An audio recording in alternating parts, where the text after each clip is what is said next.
March 2024ની બોર્ડની પરીક્ષામાં જો તમારે ટોપર બનવું હોય તો એકમાત્ર વિકલ્પ છે કે રાઈટ સ્ટ્રેટેજી.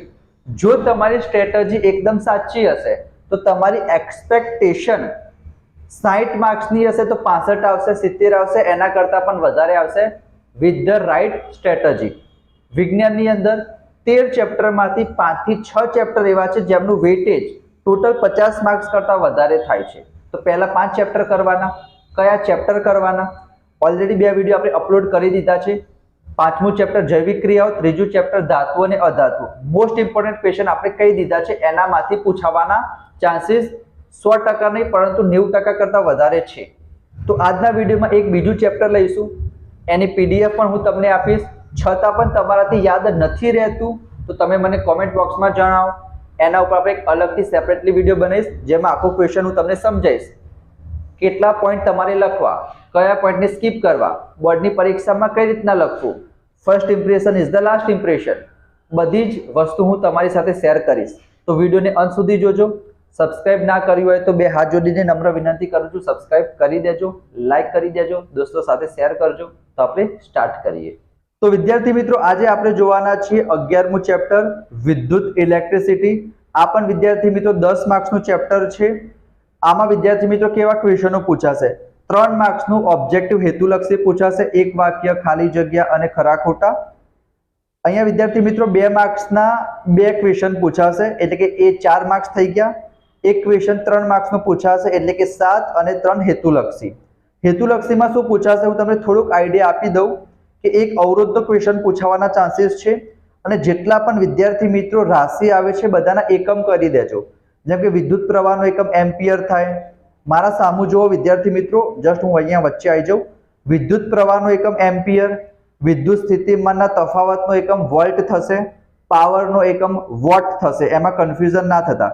વિદ્યુત સ્થિતિમાનનો તફાવત કહેતો વોલ્ટ અને પાવરનો એકમ વોટ. ટાઈમનો એકમ સેકન્ડ ઇઝી છે. કાર્યનો એકમ જૂલ થશે.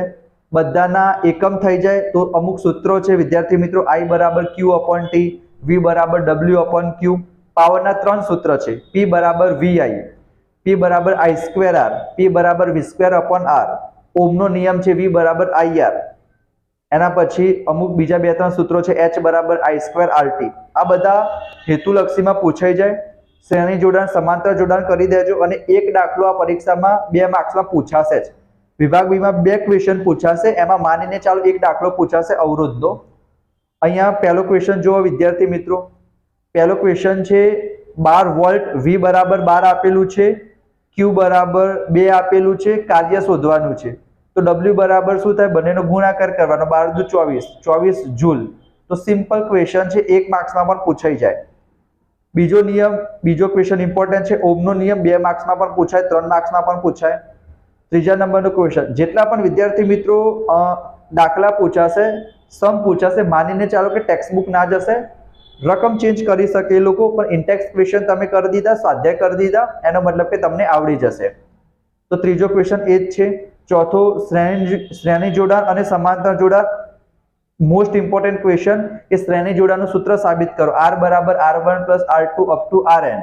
અને સમાંતર જોડાણનું 1 અપોન R બરાબર 1 upon R1 plus 1 upon R2 up to 1 upon Rn. જો તમને ના આવડતું હોય તો કોમેન્ટ બોક્સમાં જણાવી દો, એના ઉપર હું સેપરેટ વિડીયો બનાવી દઈશ જે મોસ્ટ ઇમ્પોર્ટન્ટ ક્વેશ્ચન છે. આના સોલ્યુશનની પીડીએફ પણ તમને મળશે, અંત સુધી જોજો. 6થા નંબરનો ક્વેશ્ચન પરિપથ દોરવાનો છે. 5મા નંબરનો ક્વેશ્ચન મહત્તમ મળે તો બધાનો સરવાળો કરી દેવાનો. ચલો, એના પછી 7મા નંબરનો ક્વેશ્ચન વિદ્યુત પરિપથની આકૃતિ દોરવાની. એ મીટર દોરો, કરંટ માપવા માટે વપરાશે, વિદ્યુત પ્રવાહ. એના પછી વોલ્ટ મીટર એ વિદ્યુત સ્થિતિમાનનો તફાવત મેઝર કરવા માટે વપરાશે. સ્વિચ તમને ખબર હશે.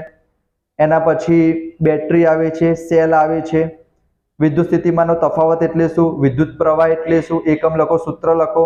વિદ્યુત પ્રવાહની તાપીય અસર. 10મા નંબરનો ક્વેશ્ચન સ્વાધ્યાયનો જ છે વિદ્યાર્થી મિત્રો. 11મો 12મો સ્વાધ્યાયના જ છે.